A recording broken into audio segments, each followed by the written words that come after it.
On a tall hill in the edge of Wuzzleland Forest, there lived a sycamore tree. The sycamore tree was loved by all the Wuzzles of the forest. This tree is great for climbing, One of the Wuzzles said as she climbed up the side of the sycamore. Another Wuzzle came around and warned her of the dangers of her innocent nature. Wuzzle! We shouldn't be this close to the Fuzzles! Wuzzle, get down from there! Don't worry about it. No Fuzzle ever comes out to the forest, and even if they did, I'm sure they're harmless. Wuzzle, get down from there! You're making me woozy. Oh, everything makes you woozy woozle. Wuzzle! All right, I'll get down. Quit being such a worry wuzzle.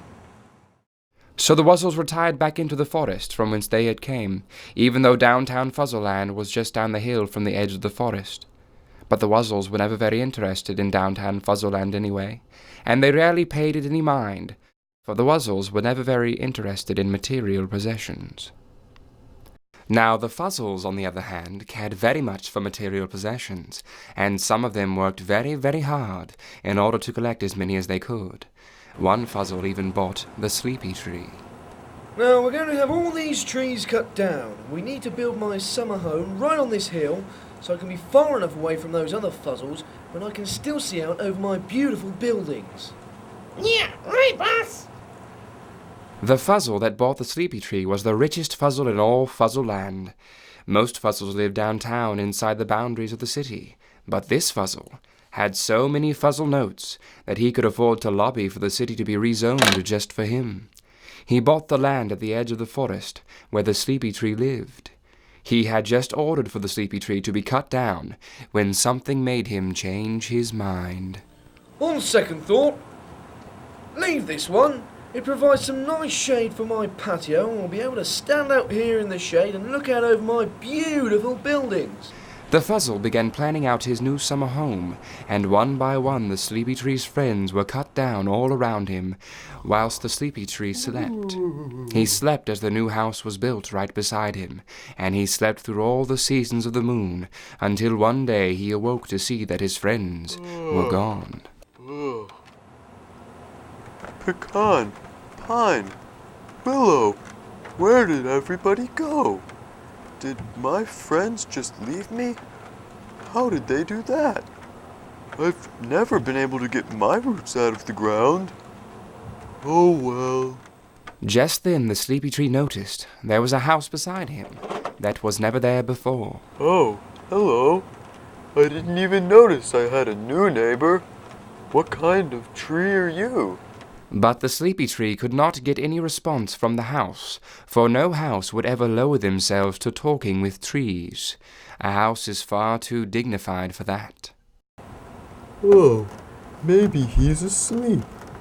You know, that sounds like a good idea. I'm going to get some sleep too. I'll talk to him when I wake up.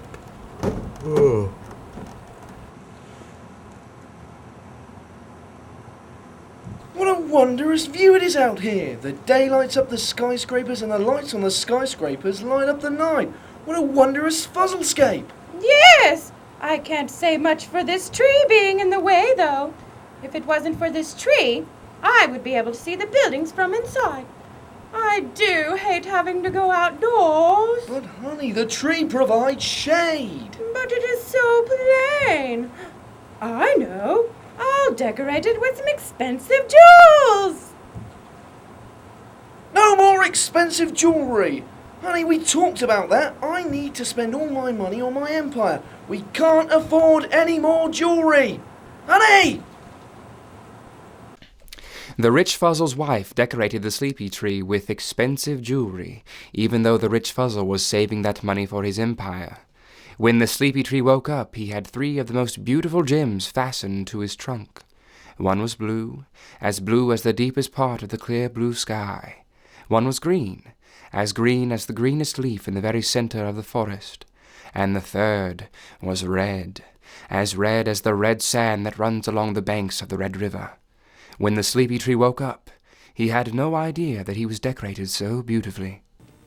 Hello.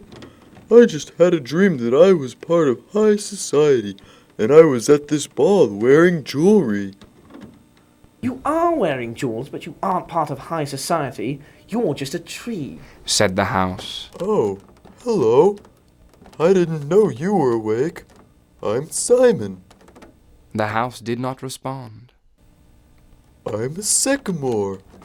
Again, the house did not respond. Well, what kind of tree are you? I'm not a tree. I'm a house, and no respectable house ever talks to trees. It's undignified. The Lady Fuzzle decorated you with jewels because you're an ugly old tree, and for some reason she took pity on you. Now I will never talk to you again because I refuse to risk being shunned by my peers. And the house never spoke to the sleepy tree again. For a while it would seem that the sleepy tree had no friends at all, until the rich Fuzzle's son came home with a new pet. Incredible doggy.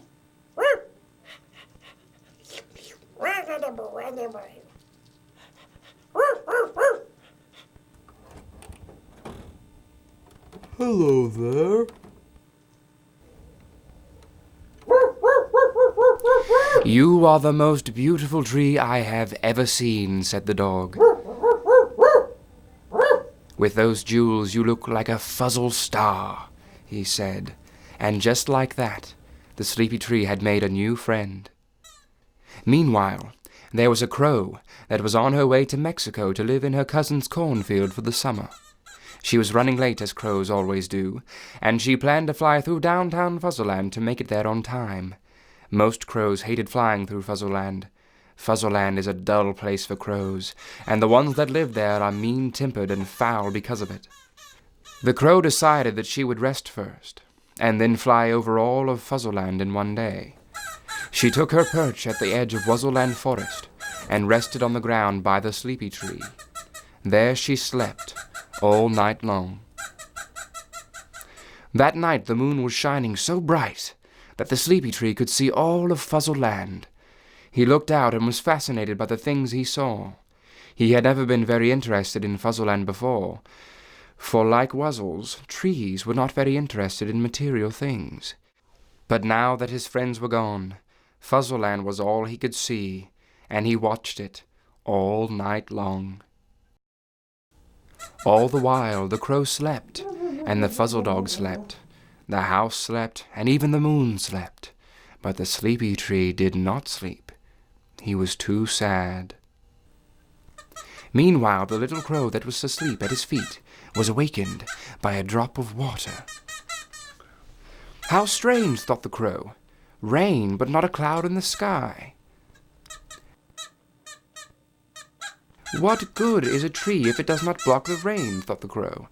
Then, as she was about to fly away, she saw that it was not raindrops at all, but sad tears coming out of the tree's big bark eyes. The little crow's heart became heavy, for she was overcome with pity for the sleepy tree. Who are you? Asked the crow. I'm Silly Simon, the sleeping sycamore.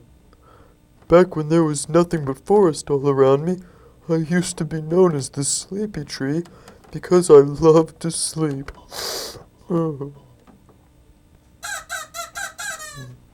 Why are you weeping? Shouldn't you be sleeping? Said the crow. I can't sleep. I'm too sad. Living on the edge of Wuzzleland Forest, I can see out over all of Fuzzleland. Not only can I see rich Fuzzles driving in their big fancy cars, but I can see the poor and homeless Fuzzles living in boxes and digging in trash cans. It makes me sad. It's too sad to sleep. See that poor Fuzzle off in the distance?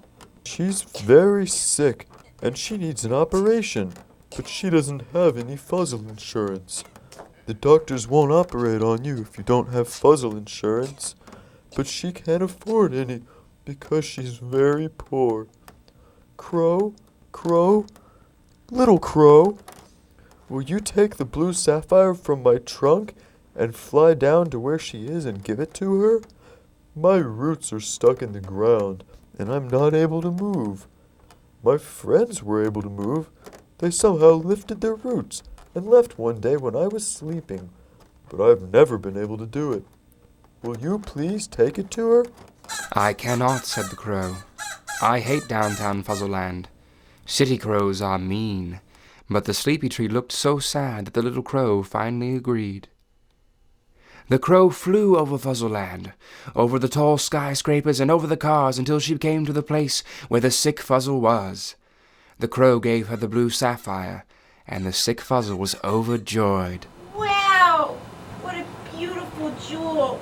I can sell this to the jeweler and buy Fuzzle insurance. Then the doctors will help me get well.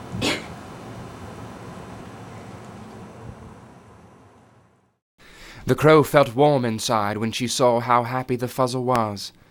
But just then a city crow swooped down on her and began to tease her. "You're a stupid crow. What are you doing here?" said the city crow. "I was just helping that poor sick Fuzzle with a gem from the sleepy tree," the crow said. But the city crow just laughed at her, for he did not understand why the crow would want to do anything to help out a Fuzzle. The poor little crow's feelings were hurt, so she flew away. Little crow, did you find her? Did you give her the sapphire? Good. Now she'll be able to buy Fuzzle insurance, and the doctors will perform her surgery. The little crow began to tell the sleepy tree of what happened. She told him of how the city crow was mean to her and hurt her feelings, but the sleepy tree was not listening. He was looking off into the distance with sad, sappy eyes. Little crow, there's another Fuzzle that needs help. His car has broken down and he has no money to get it fixed. He has an audition, but he can't get to it. Without a car, he can't get a job. And without a job, he can't pay his bills. Crow, crow, little crow, will you take the green emerald out of my trunk and give it to him? The crow refused the tree's request, reminding him of how her feelings had been hurt by the city crow's taunting. But the sleepy tree pleaded. Please. And the crow looked into the sleepy tree's big, sappy eyes and could not refuse him. She agreed to go back down to the city. The crow took the green emerald off the sleepy tree and flew back over downtown Fuzzleland, over the skyscrapers and over the cars until she came to the spot where the broken-down car was. Stupid car's been nothing but Fuzzle. Now how am I going to get to my audition? Wow, this emerald's probably worth a fortune. That bird must have picked it up in the Fuzzle district. I can finally sell this piece of Fuzzle and get a new car. I'm going to get the most expensive car there is. Oh, I think I'll buy a Hummer or an SUV. Yeah, all the Fuzzle stars in Fuzzlewood have Hummers and SUVs. The Fuzzle rushed off to sell the jewel and buy a new car. The crow was so happy to have helped the Fuzzle that she almost forgot all about the mean city crow. But then he saw her and flew down to call her names and poke fun at her. "Hey, stupid crow," the city crow said. "Why don't you go back to where you came from? Nobody likes you here."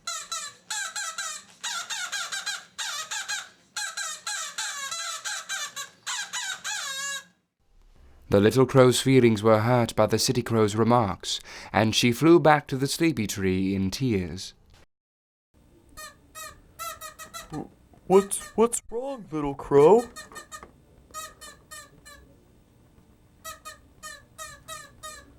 The crow narrated to the sleepy tree about how she was tormented by the city crow, and how her feelings were hurt a second time. But again the sleepy tree was not listening, because he was looking out upon another poor Fuzzle off in the distance. Little crow, there's another Fuzzle in the city. Well, he's digging through the trash for something to eat. He doesn't have any money to eat inside the restaurant, and even if he did, they wouldn't let him in because of his shabby appearance. The little crow bickered and bickered with the sleepy tree, for she was terribly frightened of the mean city crow. I've been trying so hard to lift my roots out of the ground, but I suppose they're in so deep that it's impossible. I'm not able to deliver the ruby to him myself. Will you please take it to him? Otherwise, I don't think I'll be able to sleep. And the sleepy tree looked so sleepy that the little crow took pity on him and finally agreed to deliver the jewel. The crow took the red ruby off the sleepy tree and flew back over downtown Fuzzleland, over the skyscrapers and over the cars until she reached the dumpster behind the finest restaurant in the Fuzzle district. Freaking hungry! Nothing left to eat in dumpster!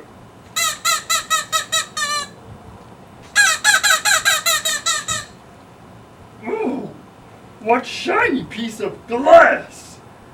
Ooh, pretty and red.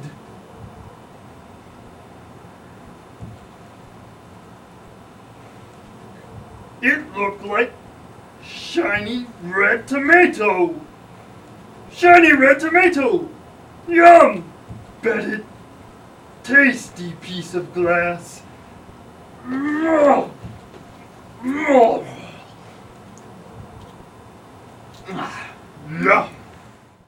The crow was so pleased she had made another Fuzzle happy that she didn't notice the city crow had swooped in behind her.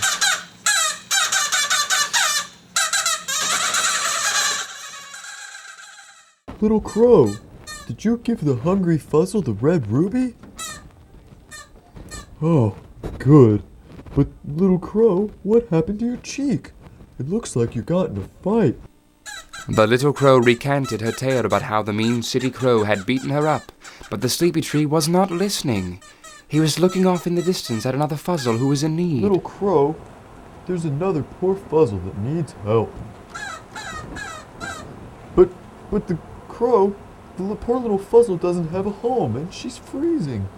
I am not going back down there, said the crow. Besides, you don't have anything to give her. You're all out of jewels. But crow, little crow, she's cold. If you take her some of my branches, she can light a fire to keep warm. I can't do that, replied the crow. Your branches are beautiful. I would never cut them down. But little crow, I can't sleep while the poor Fuzzle is suffering in the cold. Luckily, I'm a tree, and I have all this bark to keep me warm. Trees don't get cold. I usually don't even notice the cold because I just sleep all winter. But I may never get to sleep again. I'm too sad. And the crow realized that she was the only one who can help the sleepy tree get back to sleep. So she mustered up all her courage and cut down the branches of the sleepy tree. Oh, little crow. Oh, that tickles. Oh. The crow carried the branches down to the poor Fuzzles one by one. She flew back and forth many times and forgot all about the mean city crow. When she had finished delivering all of the branches, she rested in the park next to the oak tree. She was so tired that she fell asleep right there in the park in downtown Fuzzleland.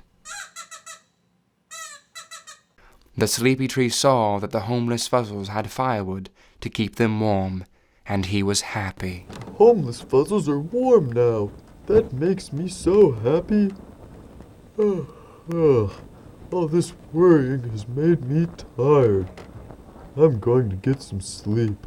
And the sleepy tree finally fell asleep. Meanwhile, the rich Fuzzle walked out to his patio to look out on his beautiful buildings. Just look at them, Frazzle. All my beautiful buildings. Beautiful. Yeah, right, boss. Said the Fuzzle's assistant, who always agreed with the rich Fuzzle. But this sycamore tree is looking terrible. Terrible. Yeah, right, boss. Something's happened to all of its branches. It doesn't even provide shade anymore. Shade. Yeah, shade. If this tree doesn't provide shade, I don't see how it's of any use to me. Frazzle, have the tree cut down at once. Yeah, right, boss. Cut the tree down. Stop! That hurts! Oh, stop! Hey, what are you doing? The sleepy tree pleaded for the Fuzzle to stop, but the Fuzzle couldn't hear him. The voice of a tree is way too deep for a Fuzzle to understand. Just then the sleepy tree saw that the little crow was in trouble. Stop! You have to go help the poor little crow.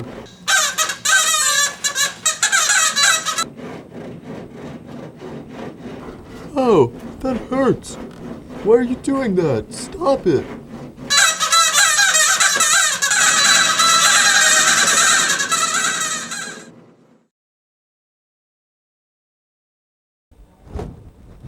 Oh no, poor little crow.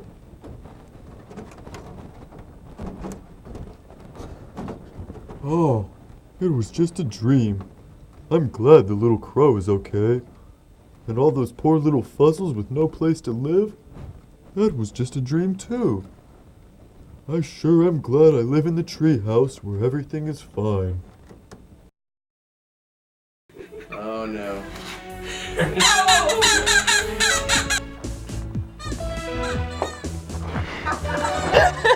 But the poor little crow is in trouble. Oh, okay. Thank you. Okay, stop it. My word! Your ferocious appetite has destroyed their world. On the trampoline! It's brilliant! You should I try lost it! my necklace. Just filming Dad and kids. Yeah? Okay. God, it was so damn dumb. Oh, dance around!